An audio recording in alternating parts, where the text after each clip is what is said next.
Hi, everybody. It's Michelle Hill, your legacy builder at Winning Proof, coming to you with another episode of Winning Proof Unscripted. And I have a special guest today, Bev Mitelman. Did I pronounce that right? Perfect. Oh, Middleman, yes. okay. And Bev is an attachment disorder specialist. I'm going to read her bio so I get it all right. And then we're just going to dive into the questions. So let me read this is a shortened version of her bio. So, Bev Middleton is a certified relationship and attachment trauma practitioner and certified menopause specialist with 25 plus years in personal growth. She helps people break toxic relationship cycles, rebuild self worth, and communicate with confidence in love, parenting, and family life. We're not going to cover all that today, all of those. If you've It's, struggled with anxious attachment, dismissive avoidant, or fearful avoidant patterns, you're not broken. You're following an old emotional blueprint that can be healed. So, welcome, Bev. I'm so glad to have you here. Thank you, Michelle. I'm so happy to be here with you and your audience. Thank you. Absolutely. We're going to jump right in because we have, a lot to cover, and I want to get as much information for the audience as we can. So let's start with the basic question. What are attachment styles and how do they impact our relationships? Okay, that's a great place to start. So, when we talk about attachment styles, what we're really talking about is our ability as humans to form emotional bonds. There are certain styles and ways in which we do it. In fact, there are four distinct styles, right? So, we say there are four distinct styles, but in the broad category, there's actually two categories, right? People either have a secure attachment style or an insecure attachment style. And within the range of insecure attachment style, there's a whole subset of variations of styles. So that's how we end up getting to the four. But what's really important for this discussion is that everyone, everyone on this earth has an attachment style. And it's a set of patterning that we developed really young vis-a-vis the type of care and emotional attunement that we got from our caregivers, right? When we were really, really young, we start getting patterned from the time that we're born till about 5 years old is when we get our most significant patterns, but all the way up until about 12. Right. And so this gives us a template for how it is that we see the world. Right. Mhm. So those that have a secure attachment style, they receive what we call a fair amount of emotional regulation or emotional attunement from their caregivers. Meaning their caregivers were attuned to them. If they needed comfort, if they needed safety, if they were crying, if they were upset, the caregivers were attuned to that child. And we have to be very careful because I know I've raised two children. And I know that I did not do everything perfectly. I just did I hear not. you there. Yeah. So we're not talking about perfection, but what we're talking about is a child will develop a secure attachment if they perceive that the relationship, the emotionality with the parent is predictable and safe. So that's really what we're looking for. So a child that's raised in a home where they believe that the interaction is predictable and safe, they develop a whole suite of really great skills that set them up to perform really well in this world as such as they understand their emotions, they understand how to regulate their nervous system, they understand their own personality needs. They're usually pretty competent at communications, they understand boundaries, and they usually have a good set of healthy coping mechanisms or behaviors. So these are the people who do really well in long-term relationship. They understand interdependence, they understand independence, and they're usually the ones that pair off sort of early on, early 20s, mid 20s, get married, have families. Like this is what they see the world to be is a beautiful set of connections. Okay. Yeah. And what about the rest of us? Okay. What happens? What happens to us? Right. So this is where people usually go, okay, so that's how much of the population? So I always tell people that the statistics vary, but it's about 40 to 50% of the population in North America, the adult population, is believed to have a secure attachment. It's probably closer to 40%. So what does that mean? That means that the other 50 to 60% has an insecure attachment. And they did not grow up in a home where they had that consistent emotional attunement from their parent for various reasons. And so they develop what we call these maladaptations of their behavior to survive this environment. So they have an insecure attachment. Okay, what does insecure attachment mean? It shows up in three different ways. This is how we're going to get to those four styles. Okay, so it's a continuum of behaviors, basically. We have on one side the person who becomes anxious, preoccupied, or the anxious attacher. And then on the other side of the spectrum, we have the person who is the dismissive avoidant or the avoidant attacher. And then there is a cohort of people who are in the middle, who are called disorganized or fearful avoidant, and they're both anxious and avoidant. Wow. Okay. Right. So just for context, I actually grew up my entire life as that middle category with traits of anxious attachment and also avoidant attachment. So all this to say, it's learned behavior, which of course can be unlearned and relearned. So as a child, you're faced with a situation, you develop a set of coping skills that keep you safe in that moment of time. But it follows you into adulthood because those patterns are in your subconscious mind. You don't even realize that you continue to keep replaying this. And what happens is that many people then grow up into adults and they struggle. They struggle to get into relationships or to have, fulfilling relationships. They struggle to understand their own needs. They struggle to regulate their own emotions. They struggle with boundaries. They struggle with coping mechanisms. Often we see addictive behaviors. We see, all sorts of coping mechanisms that are not the healthiest. So this group really is sort of set up. I wouldn't say to fail, but they don't have the same, they're not set up in the same way as the first cohort, Yeah. right? So one, I use this example often, like, our family of origin teaches us lots of things. And one child will grow up and learn how to cook. Maybe one of the two parents will show you them that child how to cook. And another child will grow up and have no idea how to make a piece of toast. True. Right? Right. And so you can learn all these things, but we don't all learn the same things when we grow up, right? We learn different things. Yeah. So I'm going to talk a little bit about what these styles are very quickly, and then we can sort of dive in. So the individual who's anxious, preoccupied, they're someone who experienced a lot of unpredictable love. So maybe a parent was loving one day and not loving the next day. So maybe, for example, the parent themselves had a mental illness or a personality disorder, or maybe the parent was an alcoholic or addicted to drugs. Whatever it is, there was a deal of emotional volatility. They were kind and then unkind. So they gave love and then they took it away. Does the And silent treatment fall into that realm? sure does, sure does. Okay. Yeah, sure does. The silent treatment is one of the nastiest things a parent can do to a child.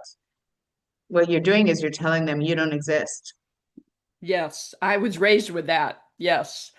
So, okay, Yeah, so go ahead with yeah, I was too, but it's really punitive, right? It's sort of like, listen, I understand that I upset you, I'm sorry, but then to not talk to me for 3 days like I don't exist, that is so harsh. We have to put this into the perspective of a child. The child, yeah. especially the younger children, right? A child up until 5 or 6 or 7, the parent is their everything, right? Like I used to think that my father literally, brought the sun out in the morning. Wow. Yeah, they are everything to a child. And so when you all of a sudden pretend like they don't exist, or you give love and then you take it away, or you're harsh, or you're critical or judgmental, or it's really, really it's really, really detrimental on the child. And so what does the child do? So especially, let's use this as an example. So if a child is being punished for whatever reason, and the parent is ignoring them, the child has two ways in which they can handle that, right? If we're going to go the route of the anxious preoccupied, what they try to do is they try to earn back the love of the parents. So they become over congenial. I'm so sorry. I'm so sorry. I'm so sorry. That's fawning. I'll do whatever you say. I'm so sorry. This is parent pleasing, which which by the way becomes people pleasing as you get older. That pattern, right? So what they do is they try to finagle themselves into a pretzel to bend to the will of the parent so the parent will show them love again, right? I'll do anything, I'll be anyone that you want. Please just show me love because you taking love away from me is so painful for me. It's so threatening to me and my nervous system that I'll do whatever. So they become overly congenial and overly focused on the needs of parents. So this child that has this template grows up and often struggles with emotional volatility. Like they're up, they're down, they're up, they're down, because their emotions are very much tied to how everyone else around feels. It's not their emotions, they're tied into how everyone else feels, right? They often go from relationship to relationship to relationship to relationship because they can't stay in one relationship. They can't stay alone. Oh, They only know how to operate in the sense when they are chasing after love from someone. That is their pattern.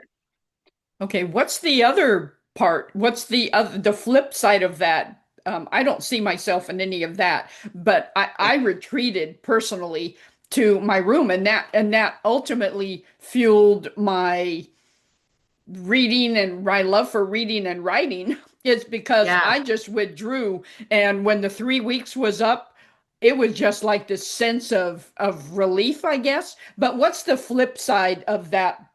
Uh, what you were just talking about. Yeah, so that's a really good question. What you're describing is the opposite, right? So Yeah. someone who becomes Yes. overcongenial or someone who just says, I'm just going to withdraw, right? Those are really the only two options that a child has. Yes. And so that is the dismissive avoidant. The dismissive avoidant was often left alone a lot in childhood. Hmm. We often see patterns of strong emotional neglect. Hmm. They were led to believe that, you know what, they can't trust anyone. From a very young age, they were never able to seek comfort, safety, validation, reassurance from their caregivers. So they learned that the only one they can trust is themselves. I have me, myself, and I.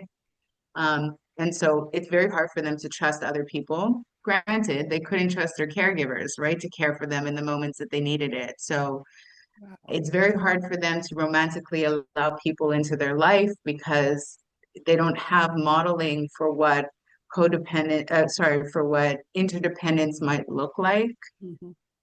And so these folks, again, just like everyone in the world wants love and care and comfort, they find it very hard to find that in a romantic partner because they're so used to being alone, because they're so used to being isolated. They've got very poor techniques in terms of conflict resolution. So, generally, when it comes to conflict, their instinct tells them run, run, run. So, if something is difficult, they will walk out of the room. They won't text back. They'll end the phone call. They'll go for a drive. Anything to avoid conflict, anything to avoid vulnerability. They're afraid to let people get too close to them because the message that they received in childhood is that there was something wrong with them. Wow. That is so true what you are saying.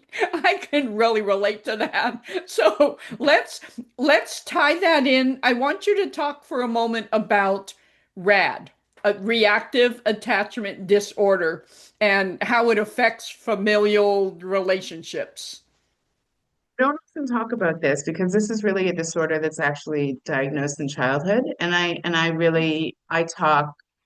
I work just with adults. This is really a childhood disorder. And then once the child grows up, we no longer call it RAD, right? If it's okay with you, I don't really work in the area of kids. Okay. So I'm gonna, yeah, Yeah. but Yeah, but that's okay. it's a disorder. Does it It's a, manifest in adulthood? Does it, even though a child may be diagnosed with it, does it continue and manifest itself in just, problems with relationships It as does, adults? yeah. It does, right? Okay. So usually what it manifests in is extreme form of dismissive avoidance, right? Okay. So all of these attachment styles are on a continuum, right? And people usually have a secondary, a primary and a secondary, which means it's sort of like there's degrees, right? So I can be sort of, you know, mostly secure but somewhat avoidant. Some people are just absolutely avoidant, right? So when we're talking about RAD and we're talking about people who really are disconnected in childhood, they often grow up with the extreme form of Okay. dismissive avoidance in adulthood. Okay, that makes sense. Absolutely. So, how does being securely attached in your relationship with yourself set the foundation for healthier relationships with others? Because I guess it starts with yourself. Is that what it's really about? 100%. That's 100%. Yeah. So someone who has a secure attachment, they have a healthy sense of who they are, Mm. what they need. They trust themselves and they trust others, which is sort of a healthy balance of a lot of things, Okay. right? Mhm. So they also usually have good communication skills. They have a healthy relationship to boundaries, and they usually have healthy coping mechanisms, which means that if they're going through a tough time or a period of grief, you know, they've got good skills, right? They'll reach out to for community support. They'll dive into their hobbies. They'll reach out to some friends, as opposed to some people who have lesser skills. Will, reach into their batter their did I say batter? Their worst habits, I like like batter gambling, as a word person. batter, that's terrible. They'll rely on some of their worst habits, right? Like gambling and drinking and drugs. And we see a lot of that. We see a large cohort of people who are insecurely attached who deal with addiction issues because Mm. they don't have, those solid, I would say, behavioral coping mechanisms that someone that is secure would have. So someone that's secure understands the benefit of connection, has a good circle of friends, Mm. and they can rely on that, right? But someone that's secure is also has a very good sense of self, and that's because as a child they were given the opportunity to grow that sense of self. So Yeah. you have to imagine, I grew up in the era, I don't know if we're the same era, but I grew up in the era where children were to be seen and not heard. Yes, yes. I grew up in the 60s mostly during childhood, so it's just stay in your place was the message. Stay in your place, right? And I remember, my father would say to me if I was crying, upset, something, he would say, you know, uh, you know, wipe those tears away and put a smile on your face, or else, right? Like Yes. nobody wants to see it. And that's Yes. that's very fracturing for a child because what it says is, I don't care what you're feeling in the moment. Even if you're authentically hurt, physically, emotionally, nobody cares. Pretend that you're happy. So the child learns, I have to disengage from my authentic self, pretend to be another emotion to please someone else, right? That's the fracturing. Yes. And so these children who get these messages over and over and over, they never even have the chance to develop their own emotional landscape. right? Like they don't have a healthy environment by which they can feel the myriad of emotions that all of us humans feel in a safe, healthy way without the fear of retribution, punishment, judgment, criticism, whatever it is. Yeah. And so they have to pretend to be happy. They're not happy. They're simply pushing it down, right? Because they know that there's consequences. They're trying to keep themselves safe. I am going to be hurt if I show you my true self right now. So Mhm. fast forward 30 years and put that mindset into someone who's dating I am going to be hurt if I choose show you my true self. Yeah. It's very easy to see how these patterns stay with us.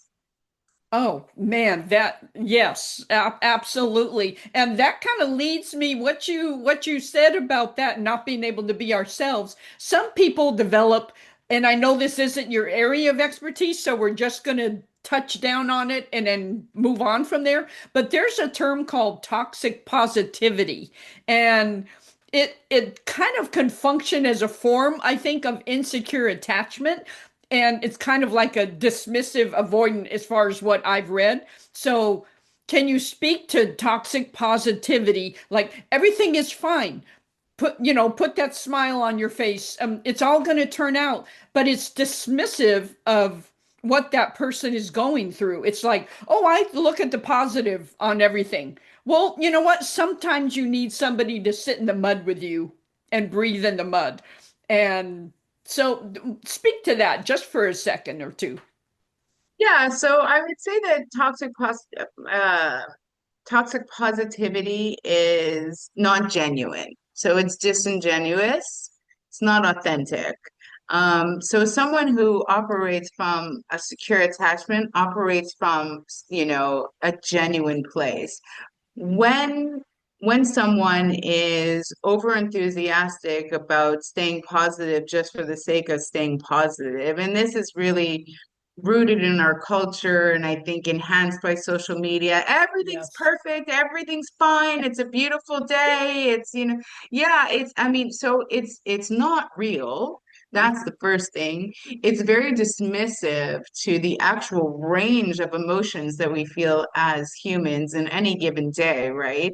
We're not intended to always be happy. That's a fallacy. Yes. Um, and I've seen people on both the anxious side and the avoidant side use toxic positivity for different reasons. So someone who's anxious could be like, let's all get together. Everyone gets along. It's great. They use it manipulatively in their way to meet their needs, right? Yeah. Whereas someone who is dismissive, just wants to downplay, doesn't want to deal with the emotion. It's not a big deal. Everything's fine. So it's manipulative. It's a form of gaslighting. This is what I'm feeling. Oh, no, no, no, you're not actually feeling that way. The sun is out. It's a perfect day. Well, what Yeah. does that Yeah. have to do with the fact that I'm sad about maybe something genuine? Yeah. And it's So not like you want people to just commiserate with you for days or hours or anything. Sometimes you just need that uh, breathing in the mud moment and have somebody understand. You want to feel heard and understood. And that toxic positivity, to me, it pushes that away. yeah, and I think if you look back into your past, you'll probably see that I know my parents did that to me too. Like, well, what do you have to complain about? You have 3 meals a day and a warm bed. Yes. What Yes. does that All have to your do with I'm blessings. upset at the fact that you just yelled at me? Like where's the connection, right? So it's Yes. just it's a way to sort of turn things around and invalidate your That's authentic emotions, right? It's like, why are we paying attention to this? The sun is out, everything's great. yes, absolutely. It's I think you just named it at its core. It's invalidation and dismissing the other person, what they're going through. So that is so true. So Ken, talking about all these different attachment styles, can someone change their attachment style if they're ingrained in one through their life? Can that be changed? Yeah, absolutely. And I started off by saying that I spent most of my life as a fearful avoidant, which, by the way, is a mixture. It's a combination. Depending on who I'm interacting with, I could either lean anxious or lean avoidant. So that's a whole other ball of wax.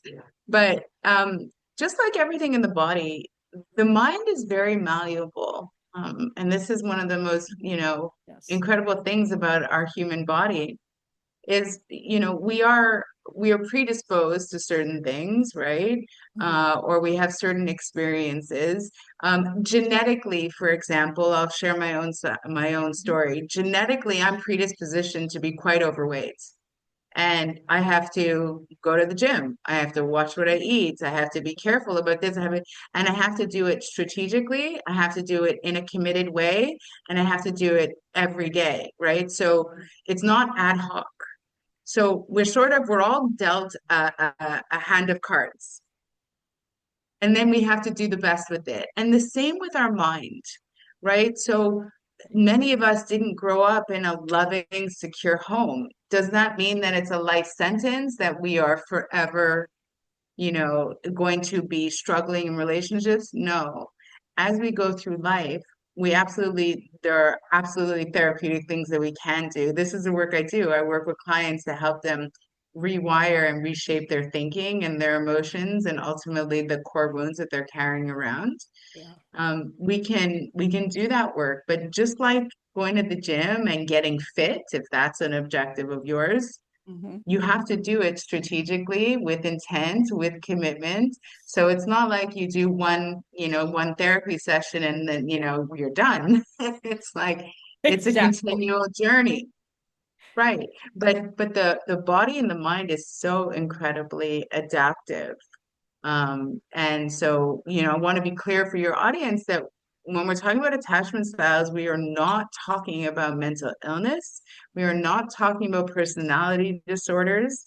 Um, and so we're talking about a set of learned behavior, which can be unlearned and relearned.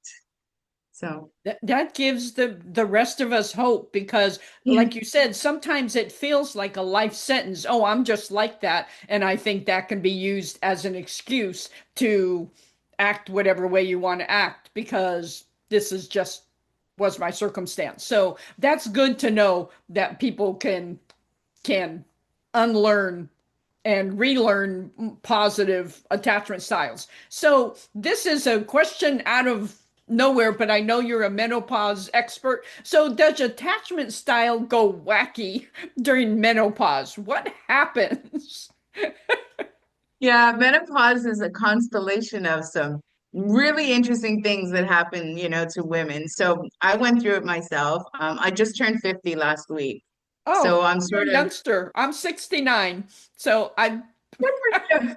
I've been through it, but it just, you know, that another thing. Like I'm just acting like this, and you're just all wild. I mean, I wasn't like that, all wild, but so I does mean, attachment style, whatever you've learned and whatever is has been your pattern, does that go wacky and does it readjust after menopause? yeah, so I want to be really careful in answering this question. So the baseline of someone who's insecure, let's say someone who's anxious, preoccupied, right? Their baseline before menopause is they feel very lonely, they have a lot of anger, they feel excluded a lot of the times, they're upset a lot of the times. So their emotional sort of bandwidth, sorry, their emotional level is pretty low. Like they're usually like low mood, anxious, they suffer from depression often. So this is sort of the general scope of someone who is anxious, preoccupied, their emotional state. This really, really gets amplified. And menopause doesn't create a problem with attachment styles, it amplifies it. So if there's already a set of issues that are there, especially if it's untreated, unrecognized, a high degree of emotional volatility, now all of a sudden you add in a series of fluctuating hormones. Hormones are no longer stable. Now all of a sudden they get to, they're on a roller coaster. They're up and down, and they're unpredictable. So you could only imagine that that's going to even further create more emotional volatility. It's not going to help stabilize at all. right? Because now there's symptoms that start to play in. The first things that people usually notice in the earliest of days of perimenopause, like early 40s, is they start to notice disruption in sleep patterns. So they start waking up at the famous 3 a.m. Right. And most women laugh this off. Yeah, it was up at 3 a.m. yesterday. What's up with that? But then they realize this goes on for a decade. So yeah. And so now you can see there's a constellation. The person was already not emotionally stable. Now we have fluctuating, unpredictable hormones. Now we have disrupted sleep. Okay, so this is just the beginning of the story. Like a Then Bermuda we have, Triangle. so, does it cause, issues with attachment styles? No, but it really amplifies it, right? It almost becomes exaggerated because what happens to us as we go through menopause is, our mood does get more depressed. We have the onset or worsening of anxiety. We don't sleep, as I've talked about. We have a whole bunch of other symptoms, most of which are emotional and mental, and we don't even talk about it, right? So issues around libido, we start having panic attacks. All these things could or couldn't happen, but it happens to quite a few women. And most women will say simply, I just don't feel like myself anymore. And what that usually translates to is, I no longer have the same resilience to stress. So the life that I built myself 5 or 10 years ago, I might have a beautiful career. I might have a couple of kids that I'm taking care of. I might also have other family members who are older that I'm taking care of. But I was managing all of that fine when I was 35 and when I was 38.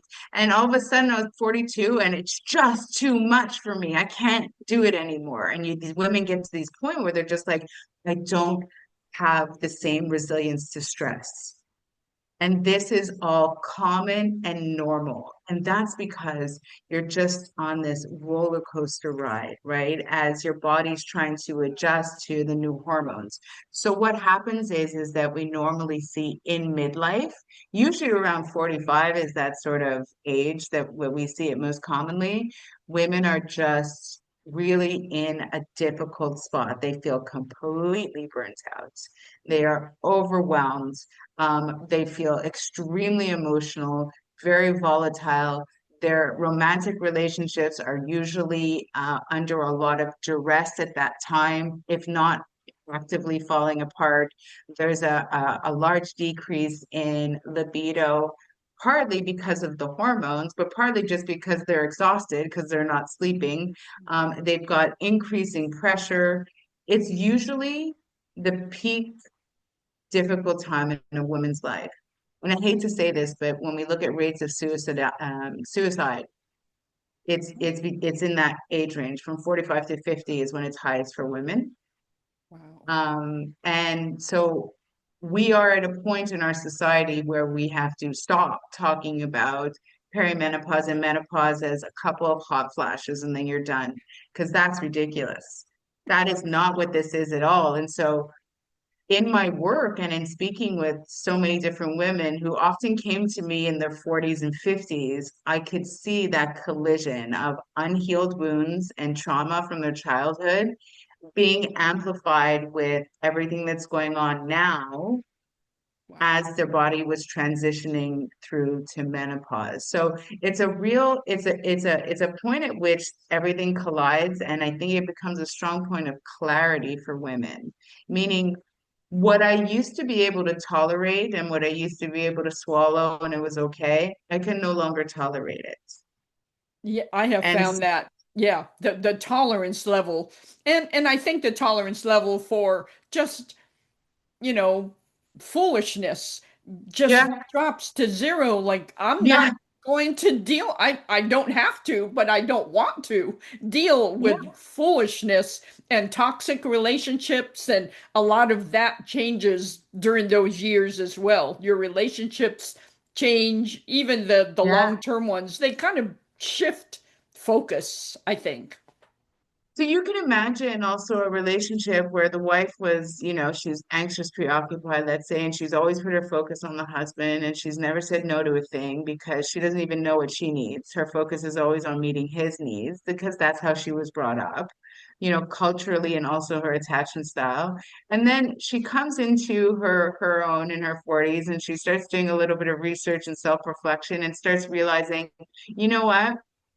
I need something more for myself. I need a little self-care. I need to dive into a hobby. Maybe she starts taking dance classes every Tuesday night, or whatever it is to bring herself joy.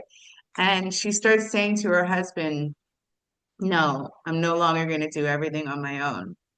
You could imagine the husband's response is usually like, where did my wife go? Yeah, yeah, I'm, This is I'm not the sure. woman I married. Yeah, And he's right. She's not. yeah, Right?